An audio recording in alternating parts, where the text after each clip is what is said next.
think I'm real? 'Cause you're a fucking parasite! I'm not here to take you. Wendigo, cum Lovecraftian mythology, Black Mountain Side, explained in detail. A movie premiered at the Fantasia International Film Festival back in the year 2014, which was declared the best horror film by the critics at Cult Montreal. Yes, we are talking about Nick Szostakiwskyj's Canadian indie horror thriller Black Mountain Side, that garnered quite a positive critical reception. From being stated as a beautifully shot, creepy love letter to John Carpenter's The Thing that finds its own identity amid the paranoia and bloodletting, the film also reminded one of H.P. Lovecraft's sci-fi horror novella At the Mountains of Madness. Sense that they were in the process of changing Into what?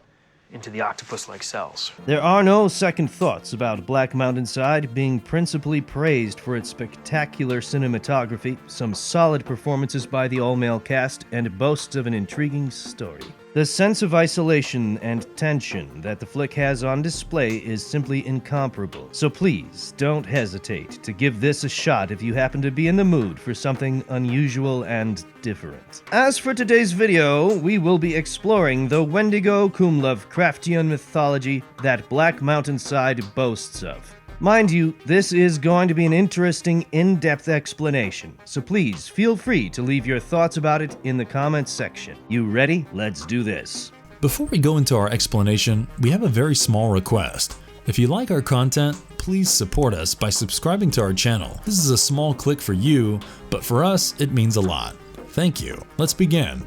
Because you're in my fucking mind, that's why! Why don't you think I'm real? There is something under the ice. Black Mountain Side. Brilliant screenplay, also by Nick Szostakiwskyj. Black Mountain Side is the first movie to have been released by the Canadian production company A Farewell to Kings Entertainment Company. The flick begins with a group of researchers stationed at the northmost outpost in Canada who have made some kind of an archaeological discovery. The group comprises of Jensen, project director Francis Monroe, equipment technician Drew McNaughton, field supervisor Robert Michael Giles, site-assigned medical supervisor Dr. Richard Anders, and intern assistant Stephen Wells. They are soon joined by Professor Piers Olson, a more experienced archaeologist, to study the ancient artifacts. Francis fills in the professor about a structure that the crew had unearthed a week before, and the way things are looking, there is a possibility that it might be one of the greatest archaeological finds in the past century. With Professor Olson trying to identify the culture that built the structure, as well as learn about the topography of the place along with the local native population, strange events start taking place. To begin with, the bloodied remnants of the chef's cat is found all of a sudden. And to top things further, one of the native workers blames McNaughton for it. Of course, McNaughton denies killing the cat. Within the next few days, the native workers disappear. It just seemed like they simply walked off the dig site into the Canadian wilderness. And if one is to look at the freezing temperature, a -50 to be specific, add to that the limited sunlight in the region, it pretty much seemed like the natives signed their own death sentence. Next, the communication equipment starts to fail. The supplies stop coming, and one by one, the crew starts feeling really sick. Now, when we say sick, we are stressing on Wells throwing up some kind of black liquid. It is a given thing that this condition deteriorates further, and the group is literally forced to chop off his arm when they see something moving inside. In due course, members of the crew start hearing this evil voice, one that sows seeds of paranoia, treachery, suicide, and violence on an already on-the-edge group. The crew starts having visions of the same creature, who tells them to follow his voice. A delirious McNaughton is discovered by Jensen with his hand chopped off. Disturbed, Jensen gets a checkup done by the doctor, to whom he confides how he has been waking up the past couple of weeks for no reason and not being able to sleep afterwards. He tells the doctor about a strange dream that he has been having, one where he sees people who are apparently like them but also not like them in ways. The doctor administers him a couple of pills to help him sleep well at night. As for Olson and Francis, they are able to make out some kind of a deer god from the carvings, who they believe to be a creator god, and Olson deduces that whatever happened to Wells is somehow related to the carvings on the mysterious artifact. Francis happens to be the first amongst the crew to get a physical glimpse of the evil voice that has taken the shape of a deer god. Please, or the mountains. Look past them.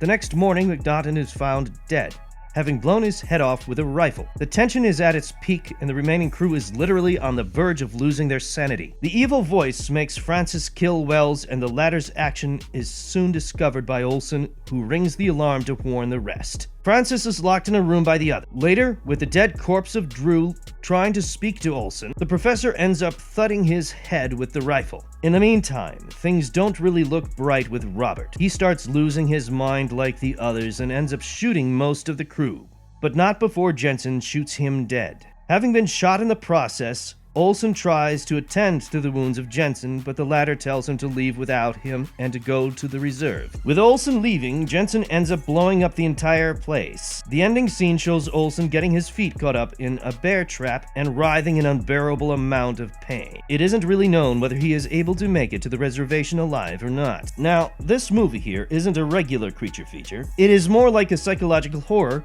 with elements of physical threat in a secluded, snowy, exceedingly cold location. Black Mountain Side is a lot more about the audio experience along with the visual experience, but more from a mental perspective. In a manner, it would be fair to say that the flick is more about the effect on the characters rather than seeing a monster pop up from nowhere. You'll be surprised to know that the cast and crew of the film actually lived in those cabins, the ones that the movie has on display. This means they neither had any access to internet nor any kind of cell service. Also, there is no music or soundtrack in this movie. Well, not even in the subtitles or the credits at the end. The ambiguous nature of the beast, creature or antagonist in fact, that surprisingly works pretty well for the part of the movie. The whole film has this overwhelming feeling of dread, something that makes Black Mountain Side quite an intimidating movie to begin with. But mind you, when we say intimidating, it is not because of the monster on display.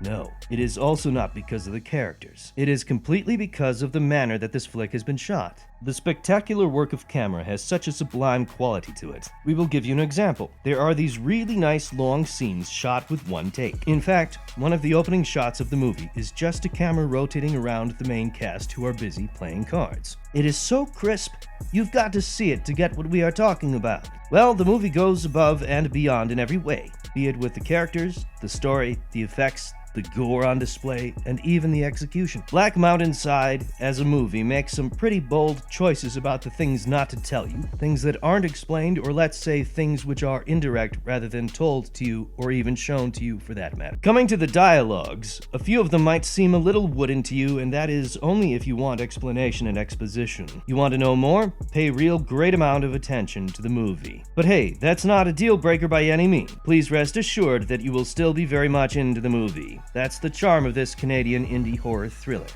Sense that they were in the process of changing Into what? into the octopus-like cells. Is there a Wendigo in the movie? Before we dig deeper into the movie and make our own theory about the creature on display, let's get our basics right. The question is if there happens to be a Wendigo in the film. Was there? We will get to that later, but first it is important for us to delve a little deeper into what a Wendigo is. Regarded mostly as evil, supernatural, cannibalistic beings that are forever hungry, Wendigos are mythological creatures mostly affiliated with the North, cold, famine, as well as starvation. The legends of America portray these creatures as gaunt to the point of emaciation, its desiccated skin pulled tautly over its bones, with its bones pushing out against its skin, its complexion the ash gray of death, and its eyes pushed back deep into their sockets. The Wendigo looked like a gaunt skeleton recently disinterred from the grave. What lips it had were tattered and bloody. Its body was unclean and suffering from suppurations of the flesh, giving off a strange and eerie odor of decay and decomposition, of death and corrupt. Now that the basics are clear, let's talk about the appearance of this man-beast. Boasting a height of, say, about 15 feet, an emaciated body, teeth like a dog, huge glowing eyes, a rather stretched out tongue and no lips. It is mostly gray in color, has antlers and talons that look a lot like daggers. It enjoys human flesh and has this never-ending desire to eat. It is stated that a Wendigo grows in size every time it eats human flesh, so don't be surprised by its size. Spoiler alerts! It is huge, and to take things to the next level, it is an excellent hunter. Starting from being able to self-heal its body, regenerating whatever is wounded, to having this uncanny skill of mimicking human voices and calling for help, calling a Wendigo creepy would be a total understatement. Now, coming back to the question of if there is a Wendigo in the movie, we have our theories for it. Black Mountainside has some kind of a deer god creature on display, one that does bear a resemblance to a Wendigo. Well, if not completely physically, the whole idea of this creature being a malevolent spirit heavily influencing and driving people on the edge of eventually making them lose their sanity and making them do unimaginable things. Well, that does sound a lot like a Wendigo. Add to these the association of this creature with the winter, a minus 50 degree to be exact, limited sunlight in the region, and the Canadian wilderness. It'd be odd if things don't ring a bell.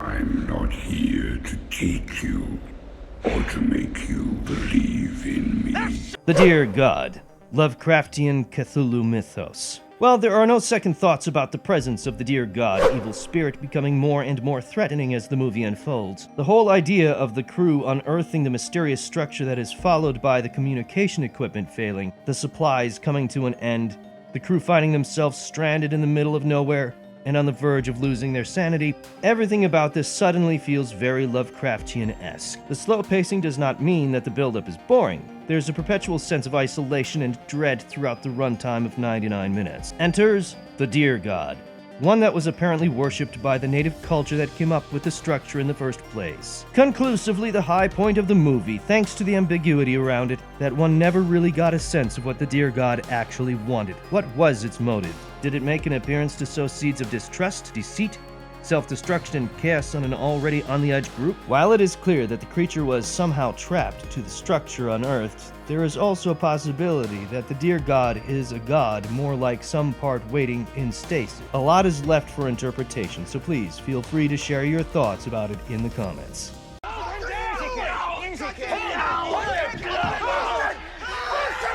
Why should you watch Black Mountainside?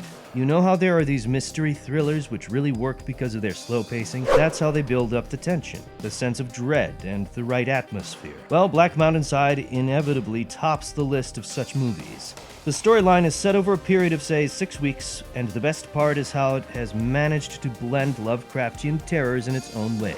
While most of the horror on display is psychological, there is enough gore to keep all the gore hounds hooked onto the screen. Mind you, it might serve as brownie points for fans of Lovecraft. But this incredible movie here is for all, and it is definitely something that you just would not want to miss out. And if you liked our content, don't forget to leave a like and subscribe to us if you haven't already. Have a good one and be safe. Thanks, everyone. I'm leaving your home. You don't really think I'm bound to that structure, do you?